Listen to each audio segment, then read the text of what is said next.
at the Metropolitan who sees thousands of people every day would remember a boy who played him a game of cards.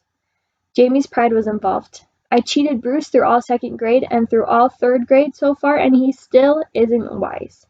Jamie, is that how you knew you'd win? Jamie bowed his head and answered, Yeah, well. Besides, Brucey has trouble keeping straight the jacks, queens, and kings. He gets mixed up. Why do you cheat your best friend? I sure don't know. I guess I like complications.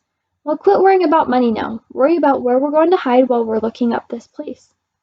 They took a map from the information stand for free. Claudia selected where they would hide during that dangerous time, immediately after the museum was closed to the public and before all the guards and helpers left. She decided that she would go to the ladies' room and Jamie would go to the men's room just before the museum closed. Go to the one near the restaurant on the main floor, she told Jamie. I'm not spending a night in a men's room. All that tile, it's cold, and besides men's rooms make noises, sound louder, and I rattle enough now. Claudia explained to Jamie that he was to enter a booth in the men's room and then stand on it. She continued. Stand on it? Stand on what? Jamie demanded. You know, Claudia insisted. Stand on it. You mean stand on the toilet? Jamie needed everything spelled out. Well, what else would I mean? What else is there in a booth in the men's room? And keep your head down, and keep the doors in the booth very slightly open, Claudia finished. Feet up, head down, door open. Why? Because I'm certain that when they check the ladies' room and the men's room, they peek under the door and check only to see if there are feet. We must stay there until we're sure all the people and guards have gone home. How about the night watchman? Jamie asked. Claudia displayed a lot more confidence than she really felt. Oh, there'll be a night watchman, I'm sure. But he mostly walks around the roof trying to keep people from breaking in. We'll already be in. They call what he walks a catwalk. We'll learn his habits soon enough. They must mostly use burglar alarms in the inside. We'll just never touch a window, a door, or a valuable painting. Now, let's find a place to spend the night. They wandered back to the rooms of fine French and English furniture. It was here Claudia knew for sure that she had chosen the most elegant place in the world to hide. She wanted to sit on the lounge chair that had been made by Marie Antoinette, or at least sit at her writing table.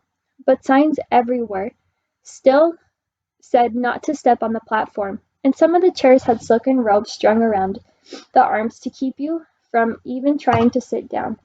She would have to wait until after lights out to be Marie Antoinette. At last she found a bed that she considered perfectly wonderful, and she told Jamie that they would spend the night there. The bed had a tall canopy, supported by an ornately carved headboard at one end and by two gigantic posts at the other. I'm familiar with that bed, Saxonburg. It is enormous and fussy as mine, and it dates from the 16th century like mine. I once considered donating my bed to the museum, but Mr. Uttermeyer gave them to this one first. I was somewhat relieved when he did. Now I can enjoy my bed without feeling guilty, because the museum doesn't have one. Besides, I'm not that fond of donating things. Claudia had always known that she was meant for such fine things. Jamie, on the other hand, thought that running away from home to sleep in just another bed was really no challenge at all. He, James, would rather sleep on the bathroom floor, after all. Claudia then pulled him around to the foot of the bed and told him to read what the card said. Jamie read, Please do not step on the platform. Claudia knew that he was being difficult on purpose. Therefore, she read for him. State bed, scene of the alleged murder of Amy Rose Robsart, first wife of Lord Robert Dudley, later Earl of... Jamie couldn't control his smile. He said, You know, Claude, for a sister and a fuss budget, you're not too bad. Claudia replied, You know, Jamie, for a brother and a cheapskate, you're not too bad. Something happened at precisely that moment. Both Claudia and Jamie tried to explain to me about it, but they couldn't quite. I know what happened, though I never told them. Having words and explanations from everything is too modern. I especially wouldn't tell Claudia. She has too many explanations already. What happened was that they became a team, a family of two. There had been times before they ran away when they acted like a team, but those were very different from feeling like a team. Becoming a team didn't mean the end of their arguments, but it did mean that the arguments became a part of the adventure, became discussions, not threats. To an outsider, the arguments would appear to be the same because feeling like part of a team is something that happens invisibly. You might call it caring. You could even call it love. And it is very rarely indeed that it happens to two people at the same time, especially in a brother and sister who had always spent more time with activities than they had with each other. They followed their plan, checked out of the museum, and re-entered through a back door. When the guard at that entrance told them to check their instrument cases, Claudia told them that they were just passing through on their way to meet their mother. The guard let them go, knowing that if they went very far, some other guard would stop them again. However, they managed to avoid other guards for the remaining minutes until the bell rang. The bell meant that the museum was closing in 5 minutes. They then entered the booths of the restrooms.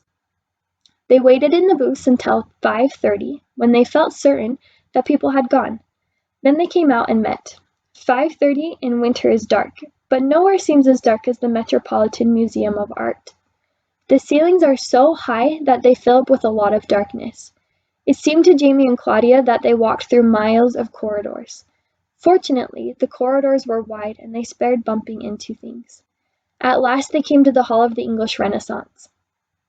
Jamie quickly threw himself upon the bed, forgetting that it was only about 6 o'clock, and thinking that he would be so exhausted that he would immediately fall asleep. He didn't. He was hungry. That was one reason he didn't fall asleep immediately. He was uncomfortable, too. So he got up from bed, changed into his pajamas, and got back into bed. He felt a little better. Claudia had already changed into her pajamas. She, too, was hungry, and she, too, was uncomfortable. How could so elegant and romantic a bed smell so musty? She would have liked to wash something in a good, strong, sweet-smelling detergent. As Jamie got into bed, he still felt uneasy, and it wasn't because he was worried about being caught. Claudia had planned everything so well that he didn't concern himself about that. The strange way he felt had little to do with the strange places in which they were sleeping. Claudia felt it too. Jamie lay there thinking. Finally, realization came. "You know, Claude," he whispered, "I didn't brush my teeth." Claudia answered, "Well, Jamie, you can't always brush after every meal." They both laughed very quietly. "Tomorrow," Claudia assured him, "will be even better organized." It was much earlier than her bedtime at home, but still Claudia felt tired. She thought she might have an iron deficiency anemia. Tired blood. Perhaps the pressures of everyday stress and strain had gotten her down. Maybe she was lightheaded from hunger. Her brain cells were being robbed of vitally needed oxygen for good growth and yeah. She shouldn't have worried. It had been an unusually busy day, a busy and unusual day. So she lay there in the great quiet of the museum, next to the warm quiet of her brother, and allowed the soft stillness to settle around them, a comforter of quiet. The silence seeped from their heads to their souls and into their souls and into their souls. They stretched out and relaxed. Instead of oxygen and stress, Claudia thought now of hushed and quiet words. Glide, fir, banana, peace. Even the footsteps of the night watchman added only an accented quarter note to the silence that had become a hum, a lullaby. They lay perfectly still even long after he passed. Then they whispered good night to each other and fell asleep. They were quiet sleepers, and hidden by the heaviness of the darkness, they were easily not discovered. Of course, Saxonburg, the draperies of that bed helped too. And that's the end of chapter 3.